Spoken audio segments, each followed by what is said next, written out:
Hello everybody, this is Snarist, and welcome back to the continuation of my Ninja Gaiden 4, the Two Masters DLC EX trials, and this is trial number 4. And that really annoyed me to begin with, just because when you bomb out of the game and you go back into it, it automatically sets those, triple fireballs as your default ninpo to use, and I didn't realize that. So I ended up wasting one shot that I had, and this is another boss fight that I do on a second time through on these EX trials, and it takes way longer than it did the first time. But, as consistent as the last trial was and how fun it was, I honestly think this might be my favourite of the trials just because the final fight is really fun. Because there's actually going to be 4 different boss fights that we endure in this trial, and it sounds like a lot, I know. But this first boss fight is going to be against the Kitsune Courtesan, or Courtesan, however you pronounce it, the Kitsune. So the Kitsune is going to be the first boss, and it's just standard 2-phase boss fights, more of the same. And the second boss fight is going to be against Kurobo, which is the mountain god, the giant wolf with the sort of jets that flies through the air. It's just I'm not a huge fan of that boss just because he's really annoying because he flies around all the time. Although I think in this I get a little bit cheeky and manage to pull off a sneaky technique that I can strip away a lot of his health before he can go off and do the flying around bullshit. So the Kitsune went down pretty easily, and now we move on to the second phase. But you'll notice something different about them if you had a more discerning eye, and it's that we fought the Kitsune with a lot more of these lanterns flying around, or the fact that we had lanterns at all.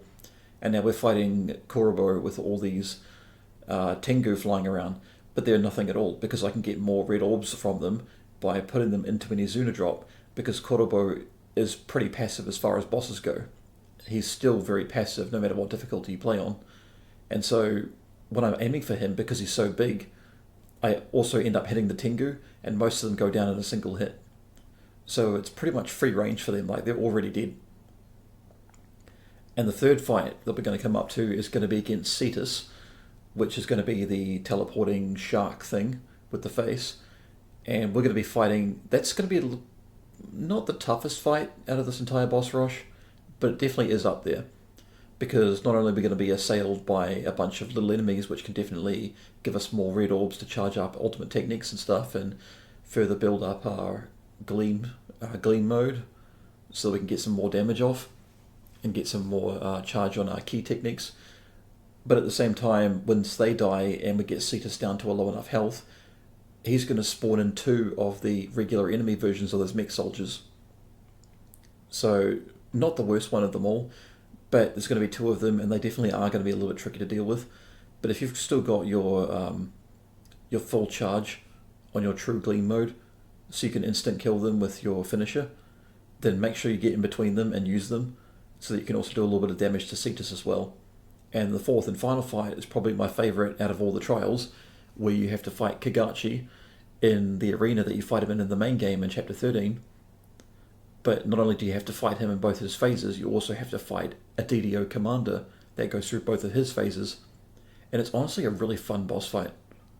It's not as bad as it sounds, but if you just want to be on the safe side, make sure you save as much healing and the iron and war brew as you can until that fight. Because Cetus can definitely go down quickly if you use it, but you definitely want to save as much as you can for that final fight, because it can get a little bit tricky if you let yourself get caught off guard. So luckily that Ninpo technique managed to just nick Cetus, and you definitely want to use Ryo's Ninpo when it comes to when Cetus spawns in the fish. He'll spawn in the fish when he starts puking up and it looks like shards of glass are falling out of his mouth, like when he's aiming downward. But yeah, you can see there's a bunch of other demons as well that he's... I missed that one completely. But you can see he's getting a bunch of demons laying out, and I just used the ultimate technique to deal with... Oh, it was a fiend actually, sorry. But yeah, we're dealing with him pretty quickly. The Ninpo techniques are especially effective against him. But yeah, now we've got 2 of these mech soldiers. So we're just going to keep our distance and focus more on Cetus for the time being. Just get him down to a second phase, just to pacify him a little bit while we deal with this. because Cetus is pretty harmless right now for the next 10 or 15 seconds, so we can just continue to wail on them. Get the charge on the key gauge by activating the gleam mode, and then we just go ahead and use it because we're right in the middle of them. We do damage to Cetus, and we've also got the War Brew. We used the War Brew, so we've got the effect of that on there. So I did a lot of damage, and Cetus is down already. So while we're not going into this last fight with the most ideal of items, it's not that bad of a fight. It really isn't. So yeah, I'm trying to make the mistake there of charging my ultimate, which is not a good idea to do in the beginning. In the beginning, you just need to keep your distance and get your Nimpo techniques off. Something I need to mention as well is that unlike Abyssal Road, where when you complete a round or a floor, and then you go into the next floor and you've got all of your key or all of your Bloodbind gauge built back up to full again, which I do appreciate and I do like a lot, you don't enter these areas and these next phases of the bosses with full charge on your key gauge or Bloodbind gauge.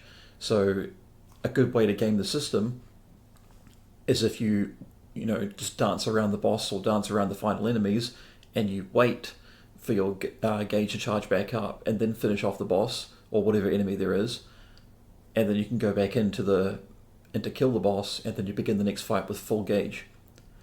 That's what I would do, but it's not necessary, so don't feel like you have to.